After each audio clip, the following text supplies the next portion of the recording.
Welcome back to Risque Business News. I'm Laura Sogar. And I'm Planert.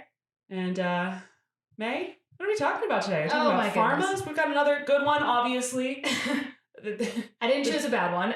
The hits don't stop. Now maybe we won't have a meltdown. We're only having one glass of wine. Oh my God. Towards the end of the last one, I swear to God, I did not know what I was saying. When I was listening back, I was like, this is a surprise to hear what I say too. What do I say? Oh, she makes such great points. Yeah.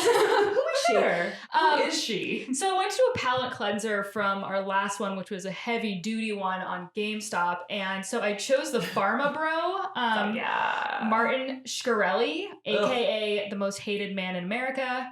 And it turned out really hard to do. I know. Well, it turned out that actually wasn't that light and fluffy as I thought it was going to be. Yeah, I guess.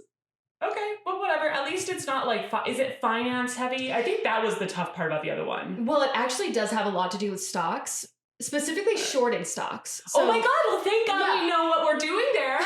Kind of. Anyone shorted a stock yet? Oh, yeah, right? I wouldn't recommend. So, I mean, it kind of like flows well with our last ones, but it is pretty heavy duty. And I actually started this thinking like, at least this one doesn't really have a ton of nuance. Like I texted you that. I was like, this guy, like everybody agrees he's a piece of shit. But I have to be honest with you, after doing like a lot of research, I'm sort of like, who's the real piece of shit? Like, what is it? Oh, wow. That is a hot take. I did not see. I thought we were going to come in here and just do an hour of just like, get wrecked, Martin. Well, we will. Okay, cool. And definitely, I'm ready. Suck a dick, Martin. I'm not saying that, but I think suck a dick pharmaceutical industry, period, general. Yeah. However, with the weird component of like right now, the vaccine is coming out. Exactly. So I'm also like, but like, suck a dick, but also yeah. Like, yeah. Right, exactly. You go. Fuck capitalism and greed, but also hurry up and make this vaccine. I'll pay $1 million for it. You made one in 8 months, which is actually incredible. It's really, truly incredible. Okay, I'm just gonna get right into it unless you have any housekeeping. What is housekeeping? I got there'll be more videos up, so watch those if you want to see us versus all our sweater games. Yeah, we always have every week. We've got new sweaters. New sweaters. This sweater in particular is a little. This turtleneck is a little intense. It's really up there. It's really I like it. The color's beautiful. It's roll your eyes, but it's really trying to like. It's like choking me. I don't know if I'm like strangled or turned on. I don't know what to think. You're safe, that's for sure. It's very, very confusing. I think with my scar I got from my surgery, I'm like overcompensating with the turtleneck game, and now I'm like, all right, this is a little far. You're gonna come back and it's just gonna be like completely just May just poking her head out. You can just see my eyes. Yeah. Great. All right, shall we? Yeah, let's get in. All right, so this is a fun one. So who the fuck is Martin Shkreli? Okay, you might know him as the former manager of hedge funds and co-founder of hedge funds 𝐂𝐎𝐄𝐃 Capital, MSMB Capital Management, and MSMB Healthcare. He's also the co-founder and former CEO of the firms Retrofrin and Turing Pharmaceuticals, which has rebranded to... Was that? Yeah, for some reason it cut out on my notes, but it comes back sometime later. I think it's a final or something like that, to another company with good reason. He's also the former CEO of startup software company Godel Systems, which was founded in August 2016. What you might notice from all of these different titles is that he seems to be running from his problems and creating a lot of companies. He's like, oh my God, it's so funny. I'm not fired. I'm actually CEO of this new company. And I'm totally not robbing Peter to pay Paul. No way. Follow me wherever I go. Yeah, that is a law of companies to run. And he was only 32 by the time he, spoiler alert, went to prison. What? Yeah. Oh my God. So right now I'm calculating my age and I'm like, how many companies does I have? He was probably like a 30 under 30. Do you ever look at those lists and want to kill yourself? I really do. Like I hate those lists. Me too. Like, stop. I think it's an act of aggression. It really is. Jean-Marco Ceresi, friend of the pod. He doesn't even know who I am, but Jean-Marco Ceresi, friend of the pod. We should just have it running friend of the pod. Totally. But anyway. Joe Rogan, friend of the pod. Friend of the pod. Jean-Marco Ceresi tweeted out, he was like, can we all just agree that for this year, like 30 has to be 31 under 30, 40, 41 under 41? Truly could not agree. I could not that like by next year I'd be like, well, I've got a shot. Yeah, exactly. She's coming in hot. I'm 31. Yeah. I'm about to have my 30th birthday, and I think it's gonna be during core. again. Yeah, well, I had mine during core in July. Oh, that's summer. Yeah. April 27th. Do you think we'll be able to do things by then? I mean, yeah, but I think some people will frown upon. I wouldn't put it on social media if I were you. No, but that's fucking. What's the point of turning 30 if I don't? But well, actually, I guess I can just keep this one under wraps and be like, I'm in my 20s still. Who cares? Yeah, look at that. Sounds good. Whatever. Here's the thing about turning 30. I feel like when I was 29, I was like, oh my God, like everything's going to change. Da da da. I haven't done anything and I haven't accomplished anything and blah, blah, blah. And then you turn 30 and you're like, all right. Like maybe then at least it's like a weight off. Like, oh, you won't be 30 under 30. Yeah. I actually, well, I mean, that's not going to happen anyway. Yeah. Well, but like, but yeah. But before there's always like but next week I'm going to like, get my shit together and like do X, Y, and Z. And then like. I'm not so sure. But Godspeed would be like, she won the lottery. Oh my God. Congrats. So an award that he was nominated for, just to give you guys a picture of like what public opinion was about this guy before we get into, who he is and his whole story, is he was nominated for the NME, which is National Music Express, for Villain of the Year award. Oh. Yeah. Ooh. So that is not a list you want to be on. Like 30 under 30, yes. Villain of the Year award, I think I would. But also difficult to achieve. Pretty difficult. Good for you, dude. Listen, congrats. Mazel. Mazel. Other winners, so I looked in, I was like, who has made this list? Also, this is still going? It is. So the winner for 2020 was Pierce Morgan. What? For 2020? For 2020. I'm like, that was is the villain of the year? Yeah, right? And it's funny. Now I'm starting to wonder about this. Well, that's the other thing, is that there's been so many villains that I'm like, really? Like Donald Trump was villain in 2016, sure. But which is surprising that he made it that fast onto it. Right. Because like shit gets worse. Let me just tell you, 2016. We didn't know what it buckle up. But also it's funny that somebody who was elected by, almost half of the country was villain of the year. Seems a little skewed in my opinion. Yeah, but, we can tell who their readers are. Right. Not that 50%. Not that I disagree with it. I'm just saying like, whatever. Yeah. There are better options, it feels like. I guess they all have to be like R. Kelly. Like, there's a lot of villains. So it's national, so it's U.S. based. Yeah. Okay. Because then I was also like, if you start to get international, well, not even. Oh. Kind of. I mean, Harry Styles was twice in 2014 and 2013. Is not the villain of the year. No. Okay. Who are these people? Listen. Is this just? Should we just make up the villain of the year for? Oh, we are doing clown of the year. Oh yeah, clown of the month was Boeing. Oh yeah. Oh my God. That's fun. Let's make that like a going theme. Okay. Like who's the worst person? So the clown of now we're in March, so we can do the clown of this month, but we don't have one yet. So I mean, this is a really good contender. I wouldn't say he's a clown. He definitely is a villain. Clown is like a big like loose definition of just like Boeing had another plane. I saw this. It's not funny. No one died, thank God. So She just laughing hysterically, and over 60 people died. Oh my God, the families are ruined.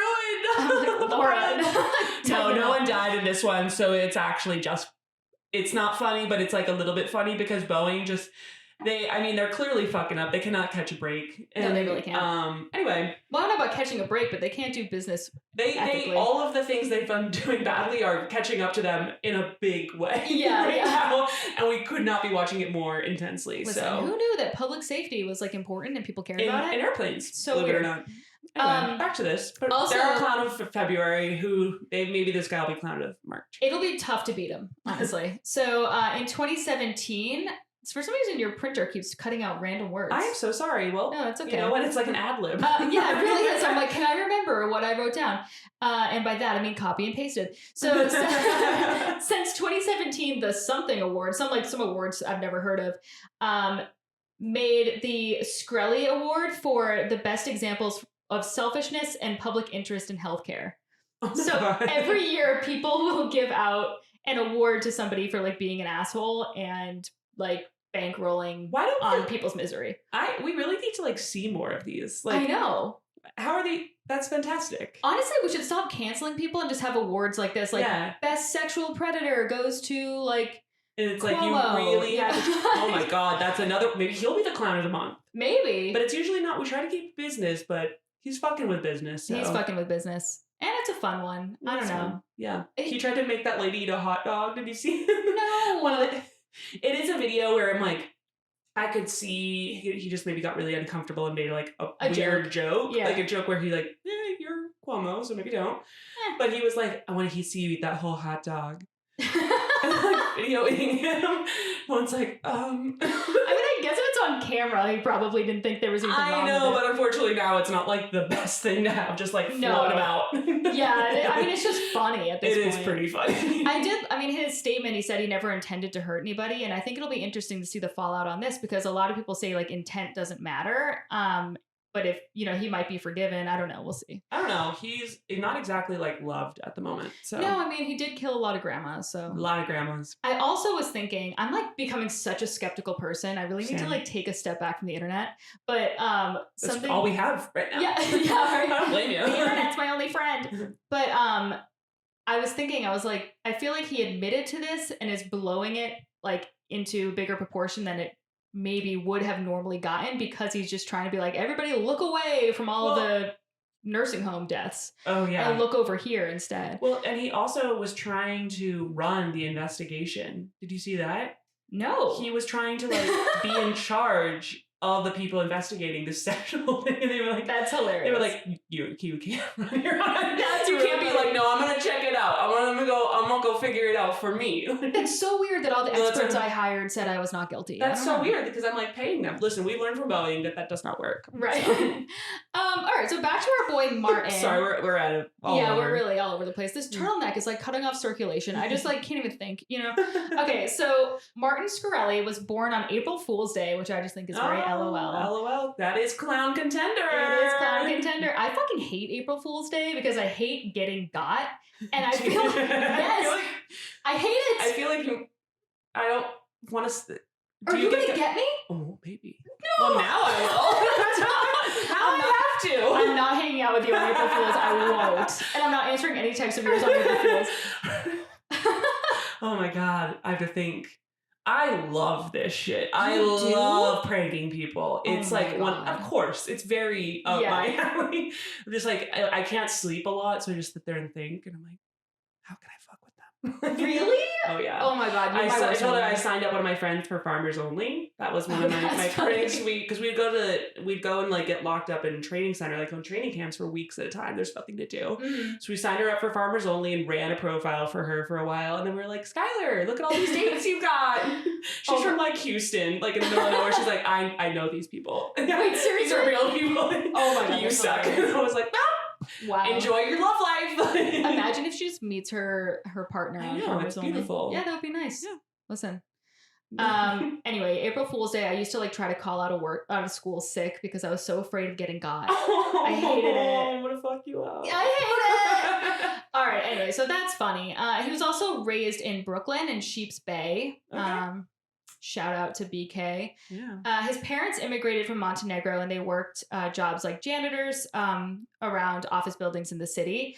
And they actually still hold those jobs today, which I find really interesting. And they still live in the same house that he grew up in. And so originally I was like, damn, Martin, you're not going to fucking share any of your wealth with your parents. The hell? But then I later learned that he actually offered them to buy a nicer place, but they claimed to not value wealth in the same way that he did, and they would rather like live their lives than like the life that he was living, basically. How they sound cool as fuck. Yeah, and how respectable. Yeah, they sound very legit, and this guy is villain of the year. That's a huge bummer for them. Yeah, it is. Where they were like, "How we really tried. We're not capitalists, clearly." Like, yeah, we're from Montenegro. I think that place sounds legit too. That sounds like a princess movie. Yeah, it does. Like Genovia is right next to Montenegro. So it's kind of weird. I actually saw one source that said they were from Montenegro, and then the other one that I saw was that they were from Albania. So I don't know which is true. Literally, you could tell me either. I'd be like, yeah. Oh my God, Europe or that area. The point is, they were immigrants, and they were working blue collar jobs. So he grew up in a blue collar household. He was actually quoted on camera saying that in his family, making money didn't make you a good person, and if he was found to have done something morally wrong, he would be shunned from his family. So what the fuck happened with the money? Yeah, exactly. How they feel about what he got up to. I mean, I feel like this is like, we always talk about how people do the opposite of their parents. Like if you grew up in a liberal household, you might be a little bit more conservative and vice versa. Yeah. And so I feel like maybe this is like some weird acting out. Yeah, like subconscious acting out where he's just the greediest guy in the entire world. That's truly bizarre. I wonder what like his schooling was. I don't know. Yeah, I'm sure well- there's probably some books that like deep dive into. Yeah. You can't make a Villain of the Year award without just doing a little bit more analysis. Yeah. So actually during his early life, it was like super clear he was like wildly intelligent, really, really fucking smart. And he also had a ton of panic attacks. So he's like a really nervous little kid, which I've found that, don't you find that most people that have anxiety problems are typically have like a really high IQ? I don't know if that's scientific, but it's been like anecdotally, like the people that I see as like some of the more intelligent people in my life typically have anxiety. Now I'm thinking about, I mean, like almost all my friends have some. Basically maybe every like most of New York City has an anxiety problem. I can think of a few exceptions. I'm like, I have a couple fucking idiot friends. Yeah. Who are really weird. No, I'm just talking kidding. about me? But yeah, I would say you're probably anxious that if you can consider all the depth of bad things that can happen, that would kind of correlate. Right. Or at least be really aware of your surroundings. Which is like why I think that comedians mostly have anxiety, because you just know a lot and you have to think like, what's that person thinking? What are they thinking? And they don't, it's exhausting. Yeah. Anyway, so he found some relief in numbers and math because obviously there's only one right answer. And so like that feels good to people with anxiety because they're like, I don't know, I know what the answer is. There's not gonna be any surprises. Right. And by the time he was 6 years old, he could recite the periodic table from memory and he could calculate all the square roots. Why? I don't know. People are just better than me, I guess. At least in this way. I mean, morally, definitely not. Yeah, nailed it in a couple ways. But also, that's like, okay. Yeah. 6 years old. Yeah. I mean, where would he even like, I don't know. I mean, don't you learn like colors? Yeah. At that age? Like, yeah, I mean, you think back on some of those years where you're like, does it really take a full year to learn shapes? Yeah, right. Come on. Maybe we should accelerate that bad boy. Like, let's speed it up, people. Yeah. That's Anyway, why I'm not having kids, but anyway. So he took an interest in the stock market young because obviously it's numbers based, and he bought stock in Compaq, the computer company, when he was What is he, like 8 years old? He was 11. Yeah, 11 years old. First of all, you're like, oh, he's gonna be like a little. Oh, he's 11. Yeah. Also, that's a good buy. I know, but here's my question: is that where did he get the money for that? Because it's not like he was working at 11. Right? He scammed his parents. He probably scammed his own fucking parents. He probably did. Wow. And then I'm just making this allegation going, wow. Wow, what an asshole, scamming his parents, stealing from their pension. And anyway, he also bought shares in Amazon when he was only 15. How? He's just a smart cookie. He just is. I don't know. I mean, it's unfortunate going through this and learning more about him because he could have done such like positive things in the world, and instead he went the complete opposite way. Yeah. But he swerved. Yeah, it's it's just unfortunate to like waste such a mind like this because it's objectively incredibly smart. Right. There's like a lot of processing power there. Like if you task it on a good problem, maybe you can figure it out. Yeah. You can solve it. So in his apartment building in Sheepshead Bay, he actually had a really close relationship with an adult that was living in his building, and the adult's name was Marty, which I thought was really funny. And it was Marty and Martin, and they that sounds like Rick and Morty. Yeah, right. And like living in an apartment building in Sheepshead Bay, like this is a good little this is Rick and Morty. Good story. Yeah, absolutely. And so that they would play chess together, which is fucking adorable. Of course. I've seen that orphan movie, whatever it's called. Yeah. And Marty would educate Martin about biotech stocks because apparently he was interested in them, and they just chatted little kid to old man about biotech stocks. This is literally like the chess movie.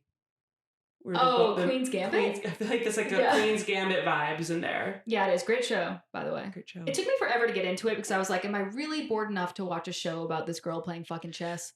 So what really threw me for a loop was that it's not a real story.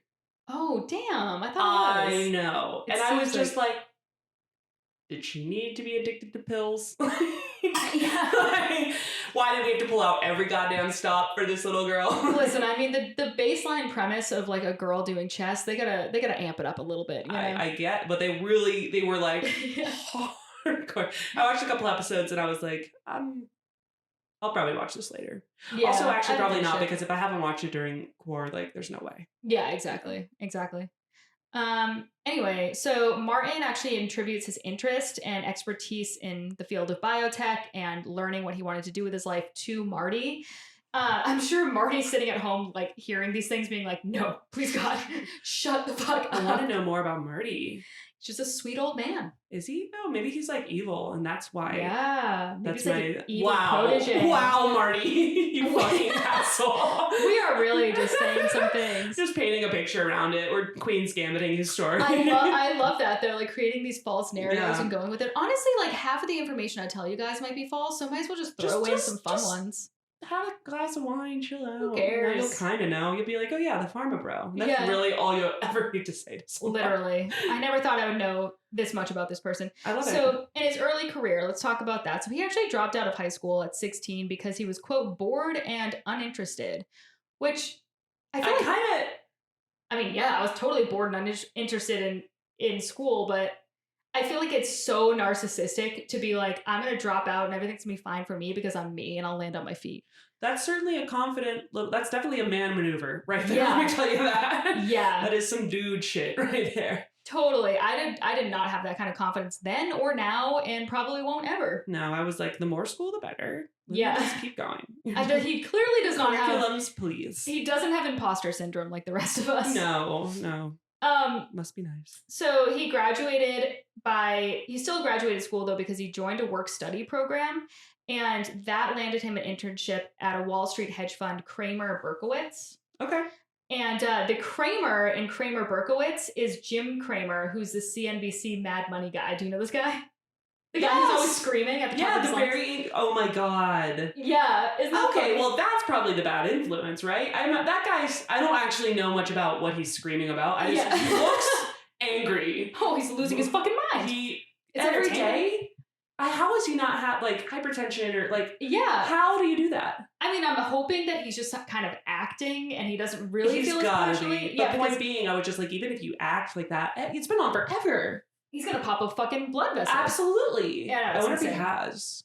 Yeah, if you guys don't know who we're talking about, look up YouTube clips of him because it's really worth it to watch him have meltdowns. It's funny. Yeah. But so yeah, good point where you said like maybe that's where the bad influence came from. So Kramer actually claims that he hardly knows Shkreli and that Shkreli just started working as an intern there for like a year before Kramer left for good to be CNBC. So fair enough. It's a big, I'm sure it's not like. Right. And he's not, here's the thing is that. As an intern. Right. Like Martin was like getting people's coffees. I'm sure he wasn't like. He was like 15. Yeah.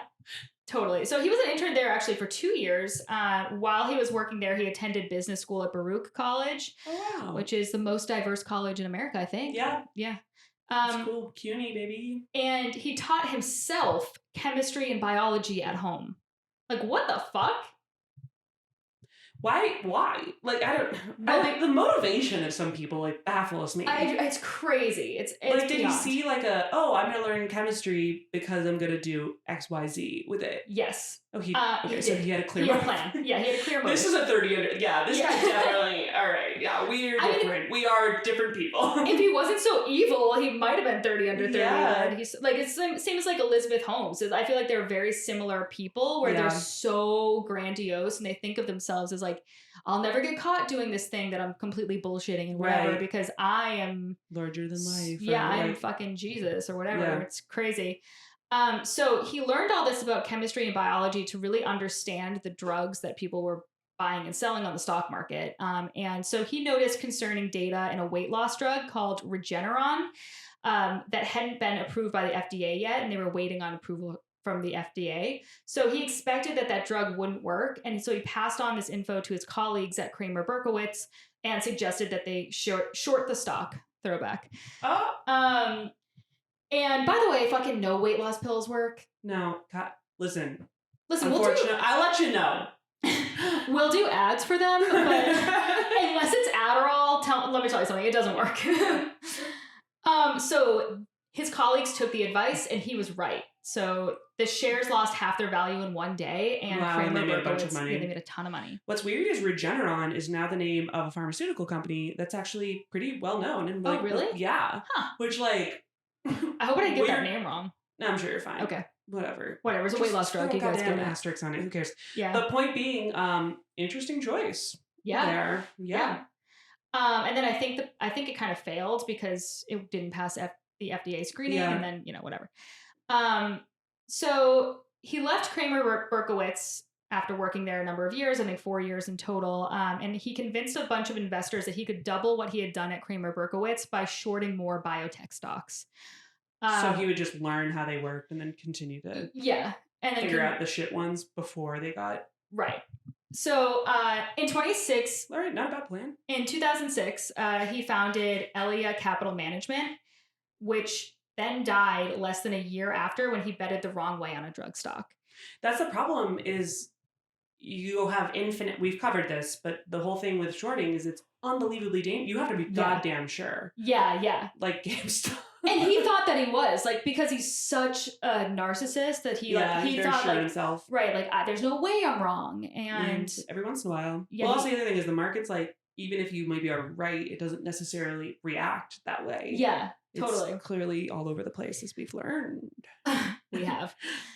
So this left him losing all of his investors' money and owing Lehman Brothers, which was the investment bank he borrowed all the shares from. Oh, Lehman Brothers. Yeah. So what year was this? This is 2006. Shut the fuck up. Yep. So Lehman Brothers sued Shkreli and 𝐂𝐬𝐃 Capital for $2.3 million. So basically, he's fucked personally, and also he had to face his investors and tell them that the fund was bankrupt. But wait, what, $1 million or $1 billion? Just $1 million. Just $1 million? $2.3 million. Yeah. Weird. Maybe I got that wrong too, but I'm pretty sure. I mean, it was a brand new capital management, so like, I think like they weren't working on that, like these giant budgets that we. I guess it's tough because we're going from all these ones where it's like 50 billion and under management, and like, that is still a ton of money, right? But I'm like, oh my god, MRB, yeah. So he really fucking lucked out because Lehman Brothers itself filed for bankruptcy famously on September 15th, 2008. It had been around for what, like over 100 years? Yeah. Something like that. And it was actually the biggest bankruptcy case in U.S. history. I definitely want to talk about that in more detail at some point. Because I still don't 100% understand all of that went down. I have no idea. I'm just like, all right, bye. Well, maybe some of our people will enjoy learning a little bit about that and not feeling like a fucking idiot every day. Yeah. 1% at a time trying to get out of the mud. So this meant that Martin didn't have to pay back any of the money to them. Okay, Martin really must have felt like a god at this point. Literally. He was like, oh, of course, because I'm the best. Right, because they fucking didn't exist. But this begs the question, me and my skeptical brain, I was like, I wonder if he took their money specifically because he knew shit was about to hit the fan with them. And so if he betted wrong, he might get out of it. Do you think that's possible? Or is that like too diabolical? Or he is villain of the year. The year. I mean, you don't earn that title by like this not knowing when things are going to fail. It's hard to get there. It's a hard thing to achieve. And I'm just saying, I like it. I think that goes well into our narrative. Yeah. It's fact. It's fact. It is now fact. That would actually be like really impressive. It really would be impressive. I mean, he's an impressive guy. He's a fucking, he's a shit stain of a person, but he's an impressive guy. Yeah, but he's got his brain together. He really does. Okay, so even though he didn't have to pay back the money, he was still dead ass broke. Sure. So he's like, okay, I have $0. Yeah, now I'm just flat fucking broke. So he moved back with his parents. Oh my gosh, that must have been a harsh. Yeah, totally. Because it's not like hedge fund bros are, living modest lifestyles. No, it's not. I've seen the Wolf of Wall Street. Like we know. Mm-hmm. So in 2009, he linked up with a childhood friend to found MSMB Capital Management, his second one, and continue doing biotech short stocks. It's like, man, like choose something else. God. But anyway, so this time was a little different. He derived a plan to influence the prices of the shares that he needed to fall. So now it starts to get a little you are shady. not supposed to do that. But okay. So this is kind of interesting. So it ties into GameStop, but I mean, I don't think GameStop was quite the situation, but same situation. But he decided... That's why you're putting such close eyes on it, for sure. But he decided to invade online investing forums and criticize pharmaceutical companies that he had a vested interest in them failing. So he would go on there and be like, I heard that this drug sucks, and I heard that it doesn't work, and I heard it gives this side effects, and it was just like lies, hoping that his trolling would make people panic sell. Wow. Yeah. That's so weird. Like, that's like really creepy, because I bet this is going to come up in, I'm having like a triggering moments to that hearing. Yeah. I'm like, oh my God, the experts are going to bring it up in the next one. Oh no. But now I'm going to know what they're talking about. So, I mean, it's weird, because like in that other example, we did the Silk Road, where he literally went and just built the Silk Road by going on these random forums and being like, have you heard where you can buy some good heroin? No one's like, what are you talking about? Right. Silkroad.com or via dark web. But now, so that's really interesting. And they keep going? Okay. I'm over here I'm freaking out. I mean, I feel like it would be really unfortunate if they brought up this situation, which I don't know if it's like exactly the same comparison for GameStop, but I don't think it is, because it's all analysis. Like, yeah, we still got to hang in there. Like, and nobody had a vested interest. Well, I guess they did. I don't know. Yeah, but at the same time, like, you know, hedge fund managers and people who work in Wall Street, like, they share their opinions all the time. That's just what people do. They talk. Right. They just are now talking online versus calling people up and emailing them. Yeah. The whole stock market, I feel like it's all a gray area of what is legal, what's not legal, and who can do the illegal. Right. And that's been the big thing, is like, who can do the illegal has clearly all of a sudden become like, or the unethical or whatever. Yeah. You know, shorting a stock, in my opinion, I think it's kind of unethical, but I don't think it's not a cool bro thing to do. Can you do it legally? Yeah. But is it cool bro? No. It's not cool. It's not cool. So anyway, it didn't work. His whole plan didn't really work, and he was making wrong bets often. And in the end, he ended up owing Merrill Lynch over $7 million. Wow. Yeah. So then round 2, baby. Merrill Lynch is not. No. They ain't going anywhere. Somehow he was able to settle that debt to just over $1 million. So I don't really know how that works, but basically, if you just are an asshole enough, eventually they're like, it's not even worth it to us. They sell it. They sell the debt, and then like the person who buys the debt is anticipating only getting like a little bit of the profit or whatever. It's fucking crazy. Yeah, money's not real. Money's not real. We should do an episode. I have to watch those like 5th grader like infographic videos where it's like, this person has a mortgage and they pay, and then this person buys it for 8 cents on the. I'm like, Can you explain it to me like I'm 5? Do it slower. Yeah. Yeah, I so can't. We'll watch a couple of those and maybe we'll try to translate it. Anyway, so his investment firm was bankrupt once again, but he never told his investors. So in fact, he told them the exact opposite. He never he just didn't fucking tell them. What do you like, ghosts them? Yeah, no, even worse. So he sent out fake charts and letters. I mean, you can make them. Yeah. Actually, so this, I have to be very careful about what I say here, but I worked for a company in the past that we would literally be like churning customers. Nobody held on to, like, we would sell our product to our customer, and then they would be a customer for 6 months, and then they would churn and they would never come back. Right. And churn means not renewing your subscription. Yeah, not renewing. It is bad. They weren't our customer anymore, and we were barely selling. Like, between a sales team of like 20 people, we were selling like literally like 3 contracts a month, and the contract value was like $700 a month. It was like a subscription model. Sick. Yeah, so it was ridiculous. To really pay the. And then, so I'm like, how the fuck are we getting funding? Because randomly our founders would be like, yeah, we're getting funding for like this, and this. And I was like, what are you showing them that's in any way possible? Like, it's not positive. So many comments on this that I 100% cannot make on this podcast. We will take that offline. I'm very curious, because I've always thought, I'm like, you're definitely misleading the investors. There's a lot of that goes on in that world. I mean, it's nonsense. Complete nonsense. Anyway, fuck that company. You guys can look on my LinkedIn. Yeah, it's never like a fun experience too. Yeah. Or for them, you're like, I'm gonna go. Right. Yeah. Yeah. Not exactly crushing my number here. Yeah, they suck. I was making no money. Oh my God, it's horrible. Okay. Anyway. anyway, so First job, probs. So after he was sending out these fake charts and letters, about 13 investors sent him a sum of over $5 million, which then he used to pay off Merrill Lynch and reinvest in a pharmaceutical company called Retrofin, a company he was very familiar with because he founded it.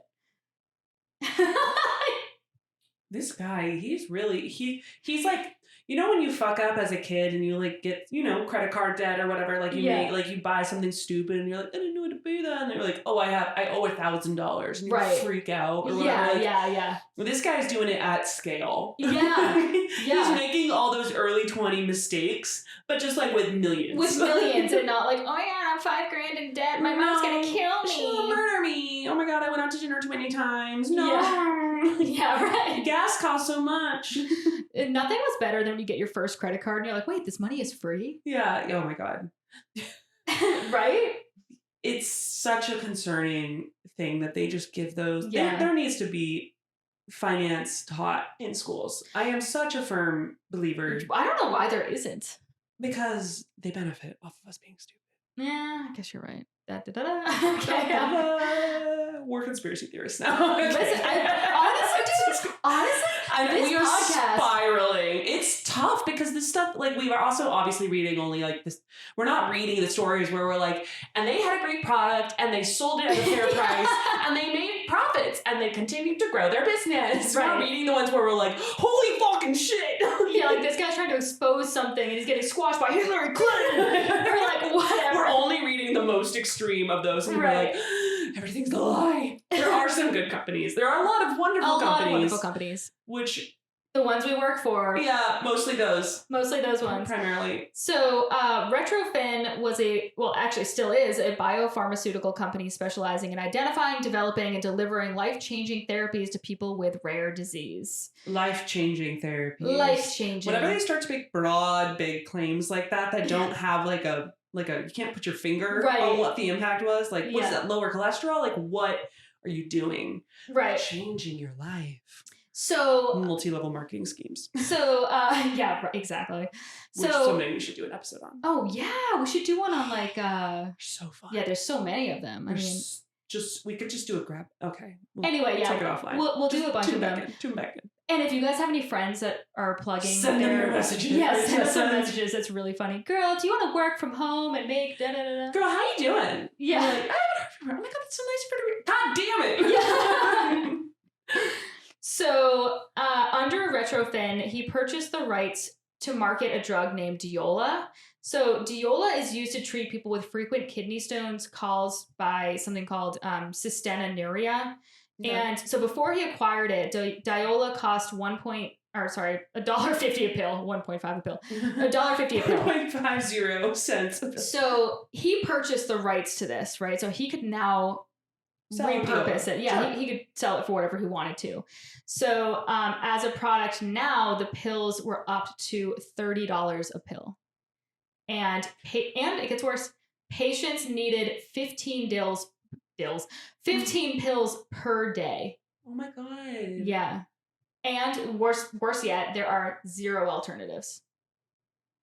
Okay. That's not cool, bro. No, it's not. It's very Remember how we said shorting a stock isn't cool, bro? That's way more uncool, bro. Way more uncool, bro. He's about to get a lot less cool. Okay, well, I'm not exactly fired up. Why is there no... another thing I would love to dive into at some point is, like, the rules around generic drugs. Yeah, and like, monopolies on stuff. Yeah, that's probably me doing a bender at some point and, like, going... Yeah, so we'll table that because I can only have so many of those in my soul. Listen... May's phone can't handle that many neurotic texts. May! Everything's a lie.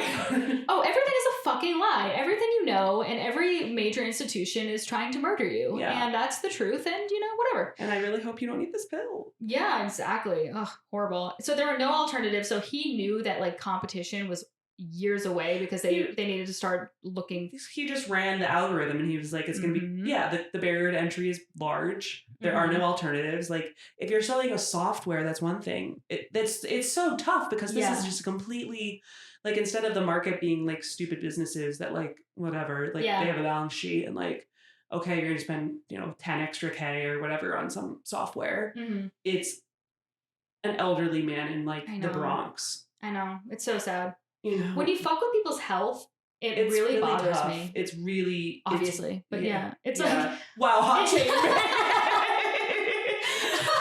Listen, May doesn't think it's guys, I don't want to be controversial, but when you take away healthcare to elderly citizens, it really bothers me. Are you running for office? How are you being so brave right now? Listen, you guys, someone had to say it, okay? Somebody You heard it here first. We think healthcare is important. So he was already plotting to acquire more drugs and do basically the exact same thing over and over again and make an unbelievable profit. Yeah. Nice, so nice. he's basically making it impossible to purchase the pills that these people needed to survive with this rare disease. Cool. So that's he's just like murder them. But he wasn't able to do that under Retrofriend anymore because the board actually voted to remove him after a former employee accused Shkreli of harassment. Always a fun one. Yeah. I feel like it was maybe it was harassment. Actually, it was. Never mind. What am I talking about? I know what happens in this, but I feel like if it wasn't harassment, it would have been a good way to just get him out of the way. It would have been one of those ones where I'm like, yeah, believe her. Yeah, please believe her. Fucking get him out. Or him. I don't care. Actually, it's kind of an interesting one. So Martin had accused this guy, Timothy Perotti, who is an old employee, of stealing $3 million from him, and he had contacted every member of Tim's family trying to collect. Scary. So he's like doxing him just by himself, including his elderly father and teenage sons via Facebook messages. That's also the sketchiest way to get in contact with people. It really is Facebook Messenger. Yeah. I'm like, that's a bot. I assume almost every Facebook message is a bot. You know what? I get booked on shows through Facebook messages a lot, and I'm like, I literally never look at them. You might be getting booked. Well, goddamn. Well, there you go. There's something 30 or 30. There's something to do with comics that we just like we're the only people still using Facebook. It really blew my mind when I first started doing that. I was like, no one normal uses Facebook, just so you're tracking. For some reason, my elderly, like my family, the older folks in my family, and comics. Yeah. Only. It's so weird. What a psychotic little like group that is. Yeah. Yeah, we'll have to check it out. There was a period where I definitely was on some sort of bot list and literally received 150 friend notifications a day. Ugh. For like a long time. It was first I was like, oh haha, and then I was like, okay. Yeah, that's annoying. This is really stressful. Who signed me up for this fucking Or show? like I don't know if it's I don't know. Lately it was like around the elections, I feel like. Oh. Yeah. So which there was famously shit going down. Yeah. Maybe we'll do that for one episode, but woo, what a doozy. I thought this one was a doozy. Holy shit. It's just So he also sent letters to Tim's wife. One of them stated, this is really bad. One of them that was sent to her said, I hope to see you and your children homeless, and I will do whatever I can to assure this. He's crazy. He's crazy. He's a crazy person. That is a pretty good burn. Yeah, I mean, for a roast, it's like, I hope you're homeless. Hit him where it fucking hurts, you know? Yeah, and I will do what I can. And they were like, also, did he steal the $3 million? I kind of hope he did. I hope he did too, but I wasn't able to find out. I mean, I'm sure he probably wasn't like offering. But I do know that Retrofin settled the suit out of court to avoid having their computers analyzed. So that should tell you a lot. It's not great. Mm-hmm. Not great. And so even though Shkreli left, the price of Leola still remains at $30 a pill, which is really? Yeah. Does Retrofin still exist? I believe it does, but it's like a totally different morphed company right now. But I'm sure it's still fucking, you know. Yeah, that sucks. That sucks that they haven't like, I don't know, been cooler. Yeah, well. Carry on. I'm sure I'm about to get pissed. Yeah, you're about to be like, who gives a shit about this $30 per pill? Whatever. So what is 30 times 15, by the way? Like how many dollars a day is that? $450? $450 per day. Yeah. Just to knock it kitty stones. Now? Wow, that's good. it's like I tried to go to business school, you guys. Wow. All right. They were like, no thanks. Were they really? Oh shit. Believe it or not, being a professional swimmer, not relevant business experience. Yeah. Yeah. Yeah. No, not No, really. that's fine. It actually all worked out. Instead, I'll just talk into a microphone to drunk people. Yeah, I mean, I'd way rather do that anyway. Honestly, so. same. So hang out with Martin Shkreli's. 2015 was a big year for him. It's actually when we, as the general public, got to know him as a household name, which was lovely. So he founded, again, another fucking pharmaceutical company named Turing Pharmaceuticals and raised $90 million almost immediately. So investors love this concept of like finding independent, they call them orphan drugs, which I find like a funny term. That is, they make you an orphan. Yeah. Kill your parents. They kill your fucking parents. Yeah. I think he might have inadvertently, but you know, whatever. Yeah, fair enough. But anyways, they find these overtly. What is it? Inadvertently, advertently. Advertently. Well, advert. Yeah. Anyway, you guys get it. He killed your mom. But I liked it, damn it.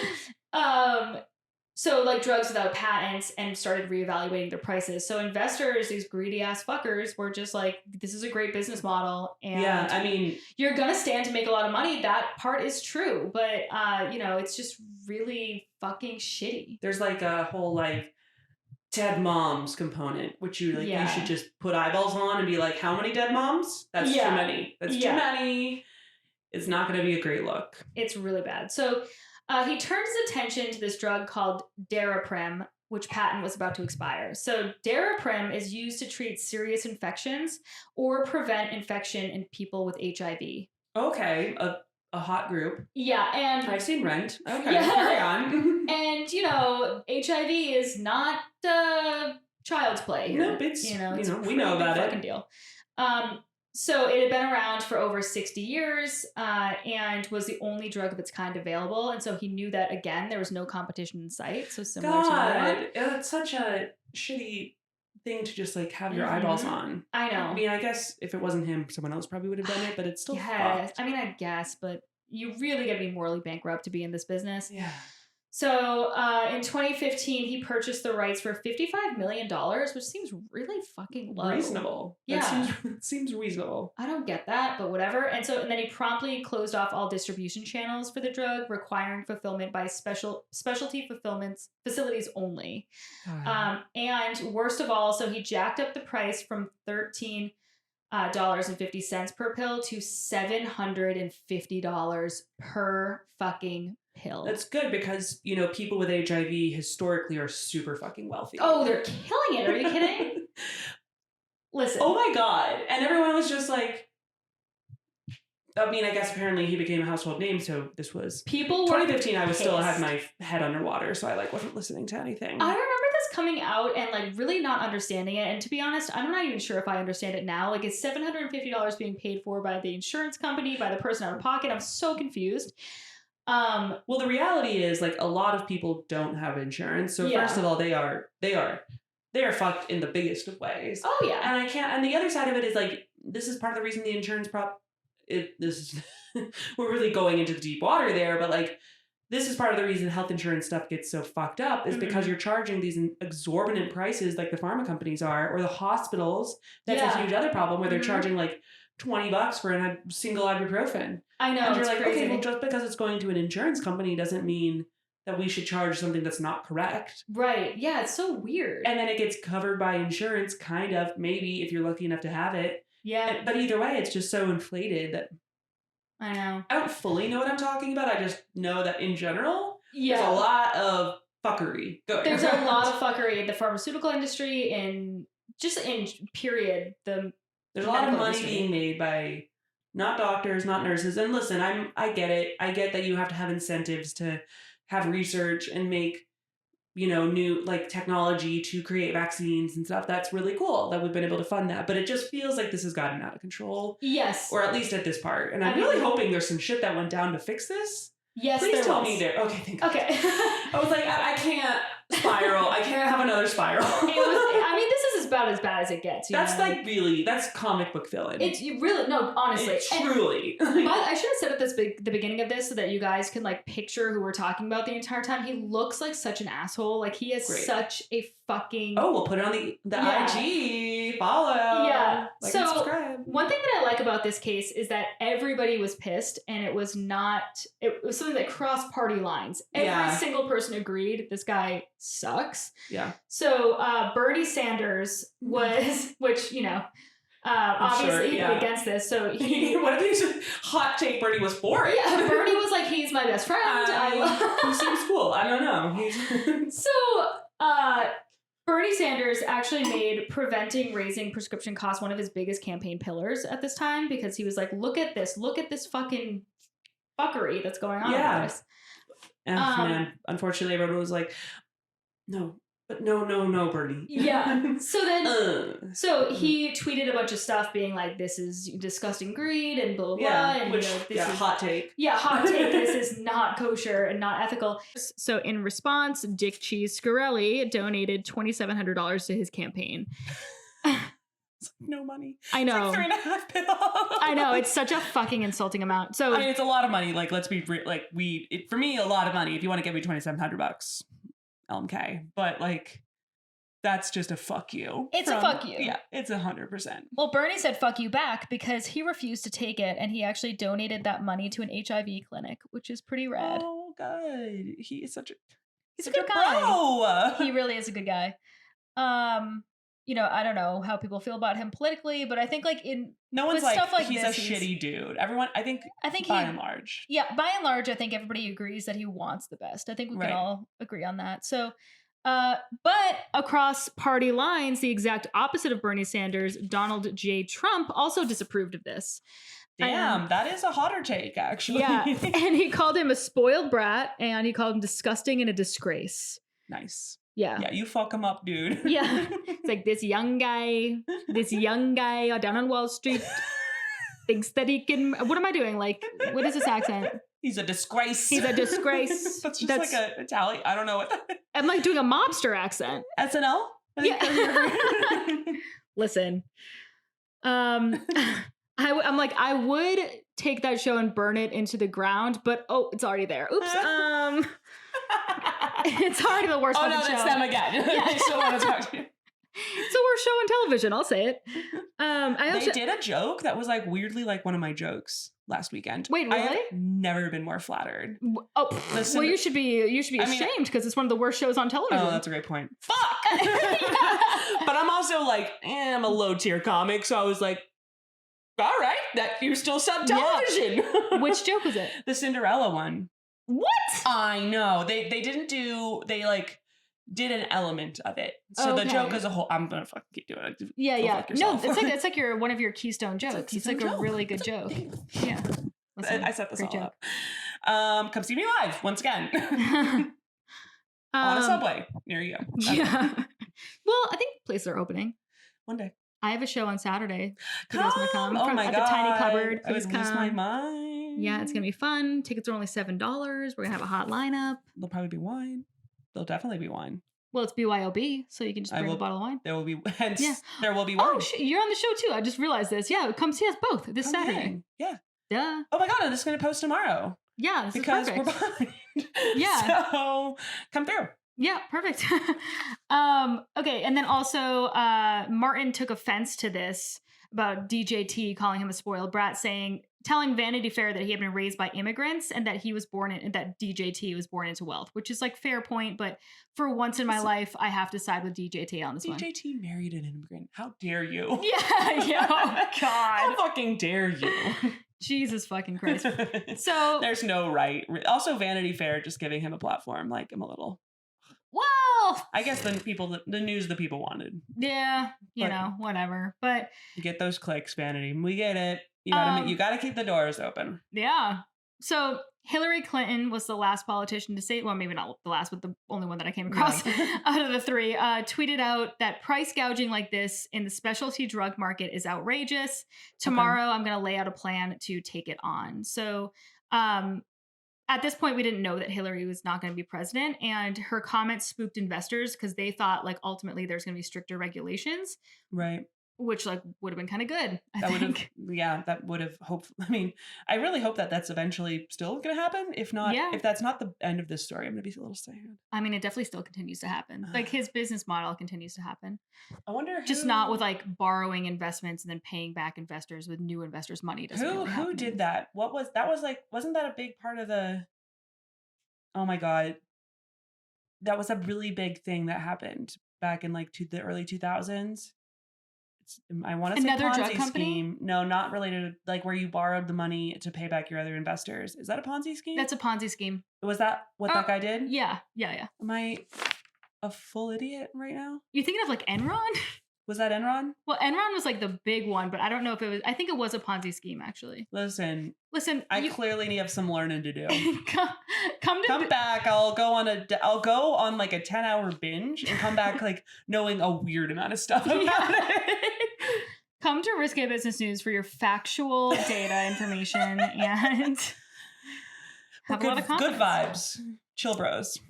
So I want to get into some of the media coverage, speaking of media, on Shkreli and his presence on social media. So Homeboy was going wild. This is when he started to be deemed the Pharma bro, and it was for good reason. Okay. He said at one point, all trolling aside, because he had been trolling people, I've been inundated with support, resumes, and people soliciting sex from him. To think that the whole world dislikes me is foolish.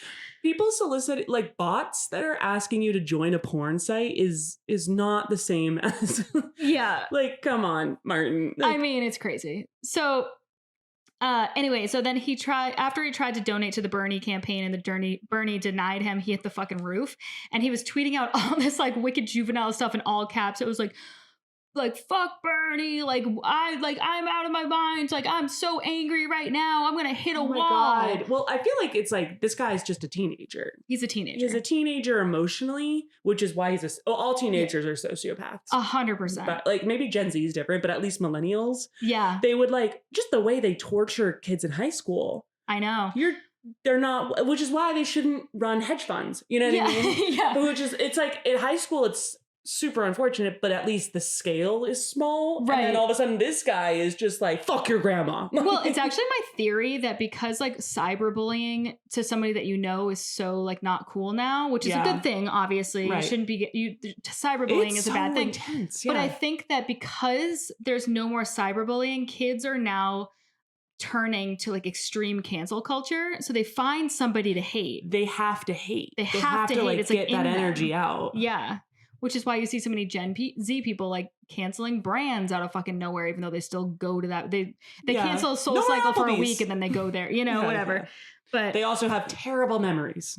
Yeah. Oh my God, they're the worst. So I don't think we have a big Gen Z following. I promise you we do not. Yeah. But also, like, I have to say that Gen Z is pretty smart. They are terrifying. Like how clever they are out gaming algorithms. They can spot an algorithm a mile away. Oh yeah. I'm over here just like, oh my God, I love that candle. I don't know why. It's so weird. Oh, they've been pushing that in your fucking face every other minute. I don't mind that. But so then he followed up his rage tweet with a petulant, oh, does anybody know how to treat a wrist fracture without going to the hospital? And then he said, and one bone is sticking out. So, how are you tweeting this, buddy? One hand? Right?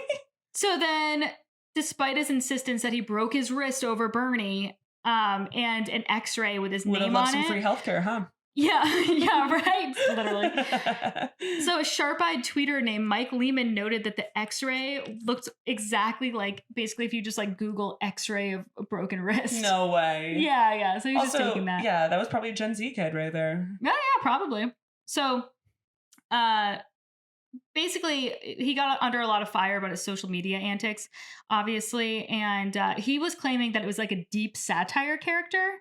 Like he was like, he's like a Tim Dillon. Yeah, like he's like I'm making fun of people like that, and I was like, maybe. Yeah, you don't run a hedge fund, run 7 companies, become a chemist and all this stuff, and a comic. Yeah, go fuck yourself, buddy. SNL's calling. Like, but he was saying that whole thing was a joke. That I was like super upset about this tweet, like meaning I wasn't upset about it, and I'm like, that's kind of funny if that's true.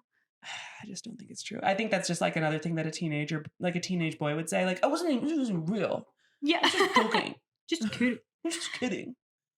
He also tweeted some of his greatest hits on Twitter included, in DC, if politicians want to start, come at me. And then he also tweeted, this was another thing saying that a bunch of people wanted to date him. He said, 50 to 100 date solicitations a day for me, the world's most eligible bachelor. Sorry, but you have to be a shareholder to meet me. If you tried to date him, please write it.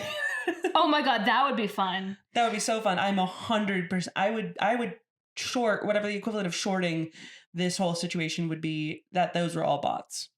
Maybe. I don't know. I mean, here's the thing. Like people trying to get like passports. Well, I don't know, because think about it. Like the Night Stalker had a bunch of people that are obsessed with him. Like serial killers have people that are obsessed with him. So like a conniving psychopathic man, there's something that like women like in that. Not sane women like you and I, but psychopathic women like that. So you know, I guess we need to see a picture of him. Ugh, he looks like a fucking rat. He looks like a Bond villain. He really does. That's fantastic. So he also launched harassment campaigns against critics and journalists, including Taylor Lorenz, formerly of Mike.com. He ranted to Lorenz in August of 2016 that she is, quote, just genetic poor trash and, quote, pretty ugly. Genetic poor trash is a fantastic insult. I will give him that. Yeah, it is good. And he goes, pretty ugly, add poor to the mix and you've got a total, capital letters, loser. Dope. Definitely make sure you comment on her appearance, because that's going to get you super far. It's going to really help, especially if she's a writer. Mm-hmm. But so believe it or not, I'm not guessing that this guy had a lot of great views about women. Oh my God, yeah. His what if he did? He's just like, and I... He's a feminist. It's really funny. Well, Taylor Lorenz, which is just like a total sidebar, she actually is a trash reporter, and I will go on record saying that. She's kind of a piece of shit. So what she does as her quote-unquote reporting is that she goes on to Clubhouse and tries to catch people saying things to twist into a scandal. Love that. So that's not fucking journalism. That's just simply being a fucking narc, you know? So follow her on Clubhouse. Yeah. Anyway, she stinks. He stinks worse. Yeah, he's definitely worse, but that's not great either. Both of them are not chill bros. She's a loser. I can say that. Whatever. Maybe him and I ally on this. Yeah, there's one thing. There's always a common thread. Yeah. So he got blocked on Twitter. And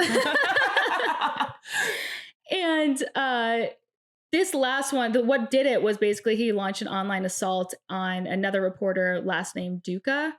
What was her name? I forget her first. Lauren Duca, sorry. Okay. So after Shkreli prepositioned Duca during a Twitter direct message, the Teen Vogue columnist responded. Teen Vogue? Yeah, she's a Teen Vogue. Oh so she's like going out of like pure like teen. Well, no, I mean they're fucked up, but they're all like makeup and like what's your best prom dress? I mean, they used to be like that. I don't know how they are now. When we were in high school, it was like how to be anorexic without your mom knowing. Yeah. In the backyard. Literally throwing sandwiches in the backyard. Boom. Got a nice tip.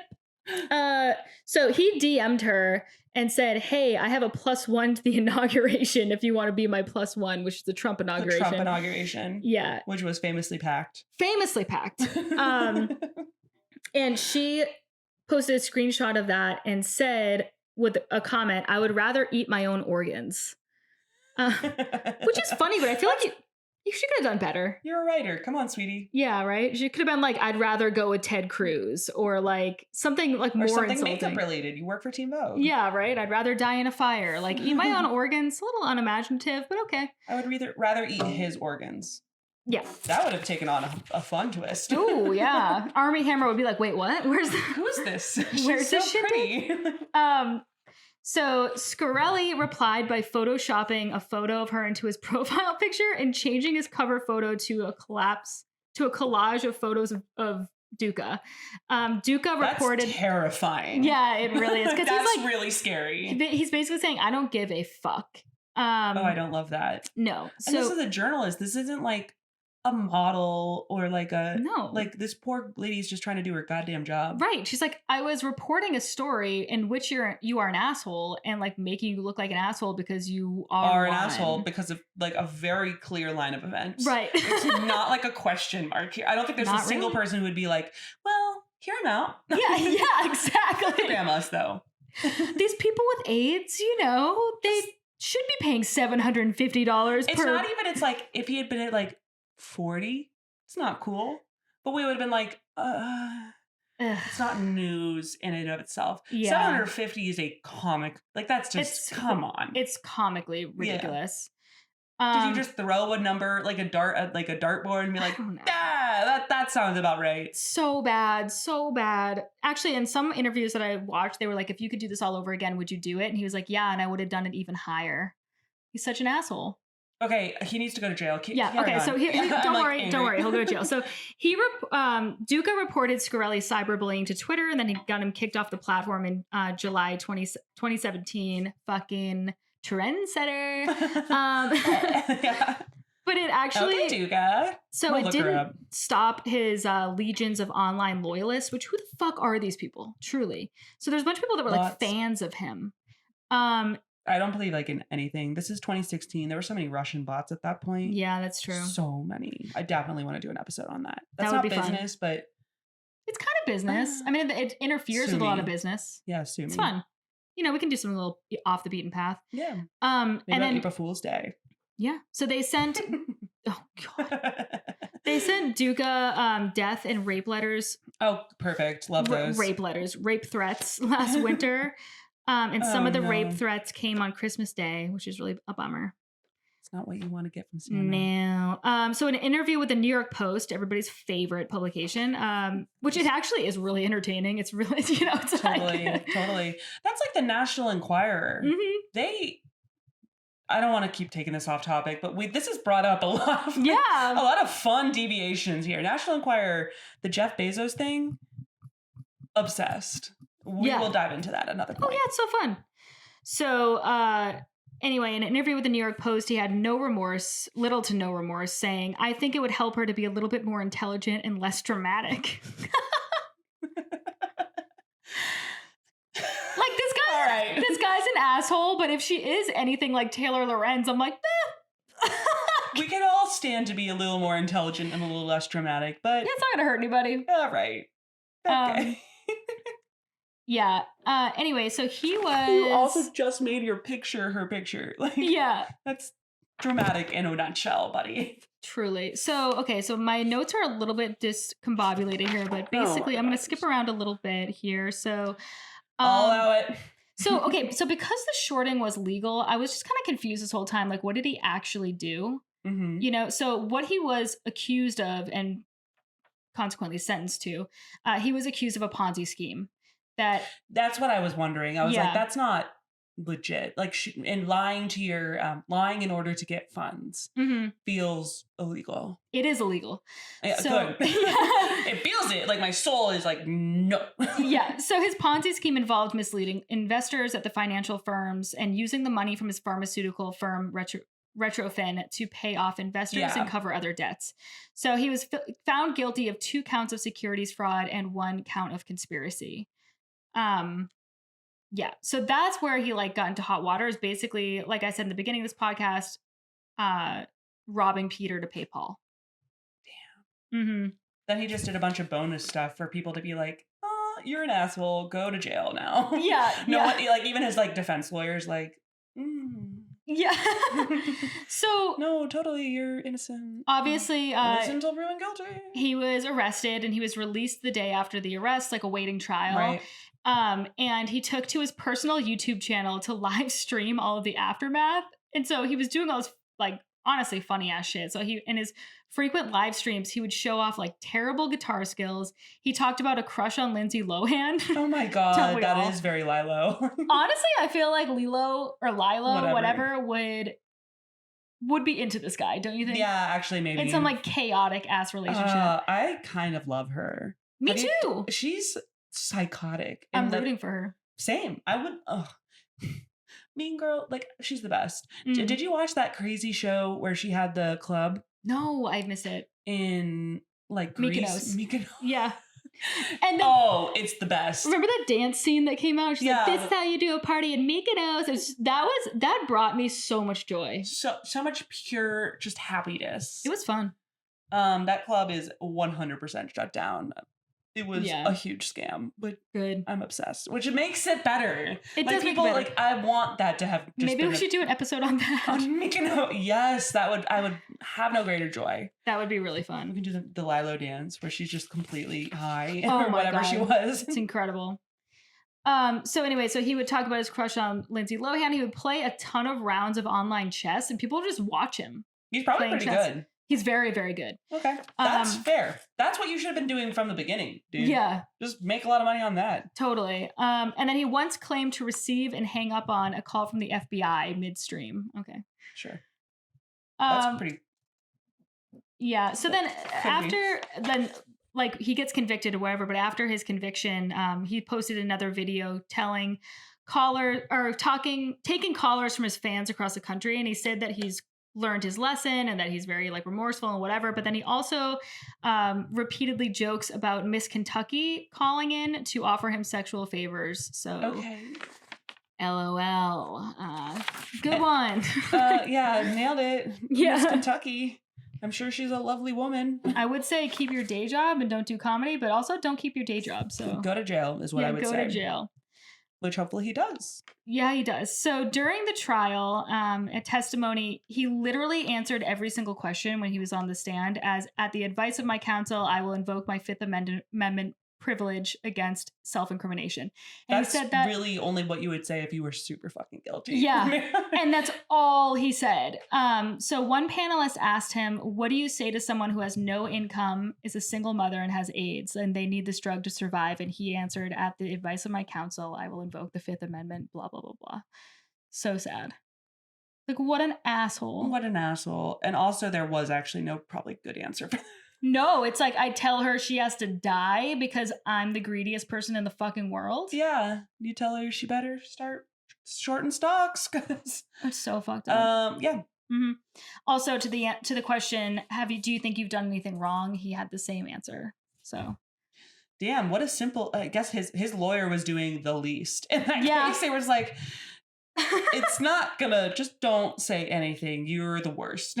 Pretty much. So during his sentence, the judge said that he seemed genuinely remorseful regarding his egregious multiple lies. Was he high? I don't know. But he said he had repeatedly minimized his misconduct, and he actually cried. Which I'm like, yeah, he cried because he realized he was found fucking guilty. Yeah, that's a stressful. I would cry just at the thought of going to like a court case, right? And he was sentenced to 7 years in federal prison. Damn. Mm-hmm. What year was that? That was in 2019. Okay. Well, he should also like get an extra year tacked on because of quarantine. Because like we kind of all Yeah, totally. Like, I'm sorry, dude, but like that doesn't count, you know? I know. So he stated, I was never motivated by money. When I read that, I was like, yes, you were. What on earth were you motivated by? Actually, that is a way worse scenario. Yeah. If he was not motivated by money. Mm-hmm. Then you were just doing it for shits and giggles. Like, you're just a serial killer? Fuck up a mom? Yeah. Maybe he was just the world's most effective serial killer. Yeah. The most like roundabout silly serial killer ever. He's just like, in theory, I like that they have to pay a lot and then they're in debt and then they die. Yeah.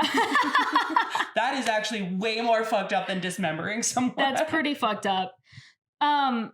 So he says that he believed it to be a witch hunt, and he pointed out that a lot of the congressmen and women received campaign funding from pharmaceutical companies. Are you crazy?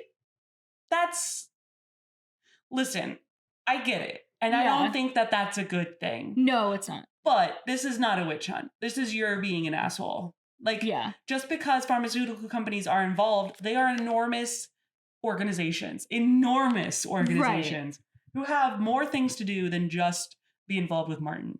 Yeah, it's crazy. But also, that's a funny defense. Creative. A for effort. Yeah. He was ordered to also forfeit $7.4 million in assets, and ordered that if he had insufficient cash to fulfill the forfeiture order, his assets would be seized, including a Pablo Picasso and a Wu-Tang Clan album that he had. Damn. Yeah, that was not released yet. What? And it wasn't supposed to be released until like 2130. They were doing some weird thing or whatever, and he bought the rights to the Wu-Tang album. Isn't that weird? That is super weird. Yeah. That is also, how bummed must they have been? I know. When they found out he was the one who got it. I know, literally. That is Also, a pretty sick purchase, though. Like, that's very cool. yeah, it's pretty cool. Also, he had an unreleased Lil Wayne album too. That's so cool. Yeah, listen. So that's amazing. Wait, have those come out? It doesn't. I don't really know. Okay, so I'm gonna get into some of his personal life, love life. Okay, yeah, please. Stuff like that. So he made a request for a compassionate release on April 2nd of 2020. Due to COVID? No. So actually, he wanted to live in his new fiance's apartment. So this man has a fiance. You and I are not engaged.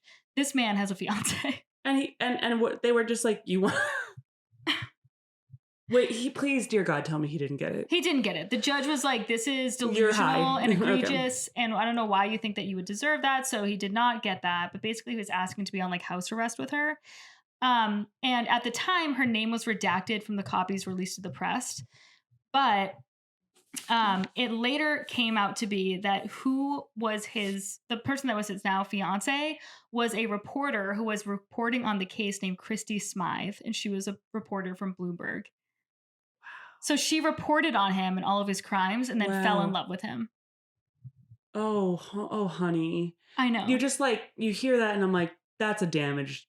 That poor lady has seen some shit. You know, like, yeah, she needs to go to therapy. Well, listen to this. So, oh no. So at the time when she met him, like she was living in Park Slope with her husband. Oh, honey. So, oh my God. That's just like, there's so much pain there. You know, this lady's clearly so fucked. She's totally fucked. So whatever. So she was living with her husband in Park Slope. She had like a routine. She like had a very like Park Slope life, you know, and she would commute in to Bloomberg and do her job and whatever and blah, blah, blah.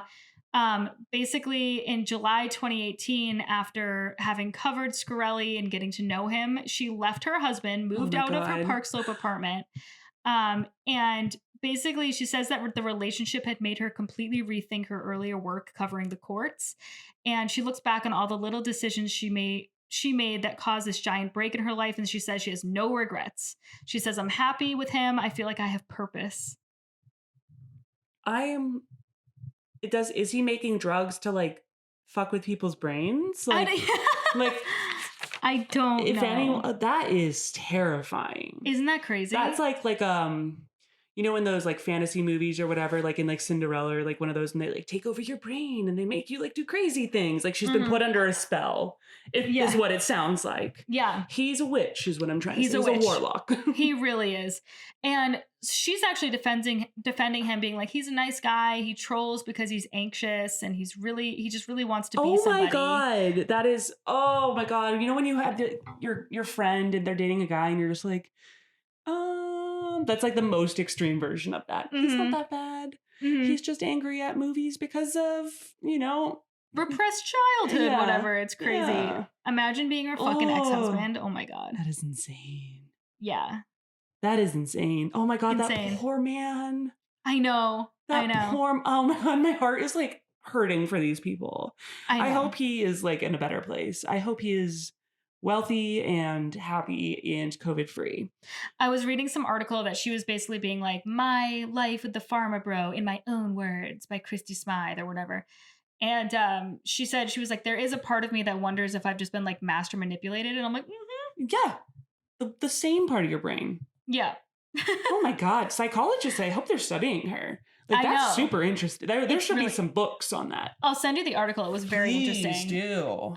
So some little anecdote that I thought was really funny. Remember the story about Anna Delvey? Remember this girl? So she was a quote unquote socialite. Oh, and she's the fake socialite. The fake socialite who also went to prison. So in one of the anecdotal experiences from like one of her friends at the time that didn't know that she was a fraud yet, apparently she had gone out to dinner with her, and sitting next to her was she was like, I recognize this guy. I know who he is. And she figured out that it was the Pharma bro. No way. Yeah, so him and Anna Delvey were like that's actually, they should get married. Yeah, they should. That is on brand for both of them. Talk about fucking cut from the same cloth. Damn. It's really funny. Another super fun story. Really, really fun story. It doesn't have anything to do with business, but it is very fun. Okay, let's see. I also watched this Vice article that I wanted to talk about where they sent a reporter to meet with him, like before he was actually sentenced. It was after he was sentenced to prison, but he was like awaiting going to prison. And she was so fucking inexperienced. This reporter was horrible. It was like unfucking believable. I don't know what they were thinking. Like they sent this girl who like she just lied on her resume. Yeah, truly. Like she was so bad. I could barely get through the interview because of her. Like after watching it, I was like, maybe I like him because he's not her. Like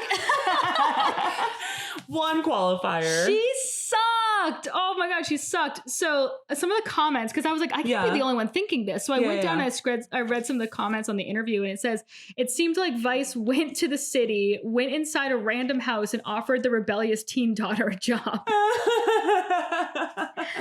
I mean, maybe she probably had a relative that was like high up or something. Yeah, probably. And just like got her hooked up. So painful. She sucked. So anyway, so they do this little interview where she comes over their house and they're playing chess together.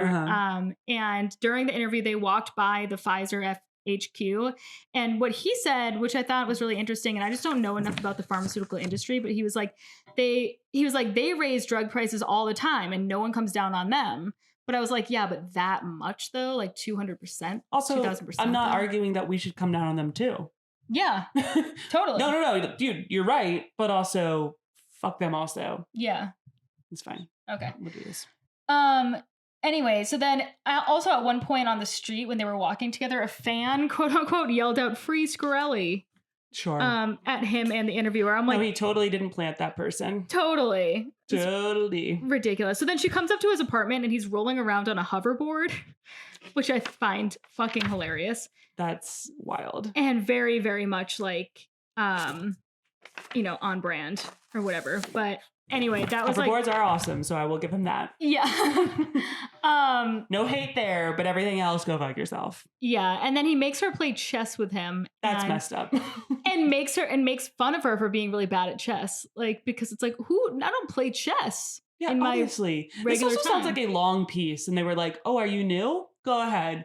This extremely important person, get in there." It's like, why would you send that reporter to be like, "This is a man who objectively can walk like miles around people with his intelligence, even though he's a shit stain." Like let's send our newest, I'm not going to say dumbest because Lord knows when we're new, when we're young, we're all kind of dumb. Yeah. But like, unfortunately, this girl just sounds like a little out of her league, which is fine. But they really fucked up. I want to know who made that staffing decision. I don't fucking know.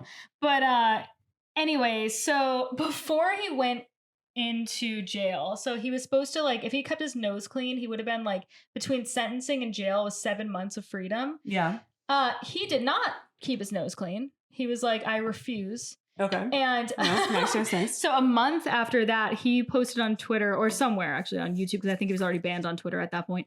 He said, Hillary Clinton will keep her will kill people to keep her secrets. He goes, if you go to like one of her rallies, because at the time she was still campaigning. So he was a Trump bro? Yeah. He goes, I will pay $5,000 for one hair if someone can get it. She should have just sent it and been like, to my campaign. Yeah. Literally. That's funny. I don't give a shit. Like, here you go. You understand how much hair I have? Yeah. So anyway, the judge didn't see it like that. The judge was like, that's inciting an assault. It is. And brought him to prison earlier than his 7 months. Oh my God, so he's in jail now? He's in jail now? They're all in like Brooklyn too. I know. Most of these people who are like the more intense crimes or like they're all in like, I still want to go there. Oh my God. And take a picture and just be like, just us and the Pharma bro, that socialite girl. Mm-hmm. What's up? One more thing before I just wrap this puppy up with a bow that I find really interesting is that before he was sentenced to prison, he actually raffled off one punch to his face. That is... Was it for charity? No, God, no. But isn't that, I mean, it's kind of funny. At least like... That's pretty funny. I'll give him that one. You do have to admit, like, I feel like this guy does have a little bit of self-awareness, maybe, and he really enjoys playing the villain. So listen, he plays it well. Well, thank God he does, because he's that's what he's doing now. Mm-hmm. But So yeah, he's tried to get out on early leave multiple times. It's been denied multiple times. So it's like, but I don't want to be here. yeah. Can I? I really wonder, like, because this isn't the last we've seen of Martin Shkreli. You know what I mean? Like, he's probably to get back out there. I mean, he's gonna get out of prison at like 38 or something like that. He has a lot more working years ahead of him. So like people like him, people like the Fire Festival guy, which is a fun one. That's a really fun one. But like, what are they gonna do with their lives? And they don't have any credibility. But at the same time, like they'll get into some shit. Yeah, they definitely will. And I can't wait to see it. And hopefully it's not that bad. I know. It probably will be, which is sad. Yeah, it'll be fun. But yeah, I mean, it's very entertaining. I definitely recommend that you guys watch some of the interviews and some of like the clips. We'll post some. We'll clip them up. Yeah, throw them up. They're really fun. And also, I encourage reading the article from Christy Smythe because it's just fascinating. Like, I assume she's brainwashed. I don't know. I really hope people who like study brains are just eyeballing her and figuring out what's going on there. Oh God, her husband, that just hurts. Mm-hmm. That sucks. Mm-hmm. But how juicy. Great. That was great. Yeah, I would hope it wasn't too discombobulated. No, I mean, I followed, but but I'm also crazy, so. Laura's printer does this thing where it hates me. Fix that. And we're having tech issues, but it just like deletes these words that are really important for the story. But anyway, I hope like it's like, how well do you know this, May? Not well at all. Not well. Yeah, we'll get more ink. It's very strange because otherwise it's crushing it. And then it picks random ones. I think it's anywhere that would have had the link and was like blue. Oh, so I'm out of blue. Yeah, she's out of blue. There's the answer. I'm out of blue. We'll get more blue for next week. We'll post this. If you enjoyed this episode, please tell your friends, or please write us a review. Or if you did not, then go fuck yourself. Still write a review for 5 stars. Thank you. 5 stars, please. Yeah. And come to the show on Saturday because I'll do my Cinderella bit. Yeah, it's a good one. SNL. Yeah. Just kidding. They're fine. No, they're not. All right. All right. Bye. Bye.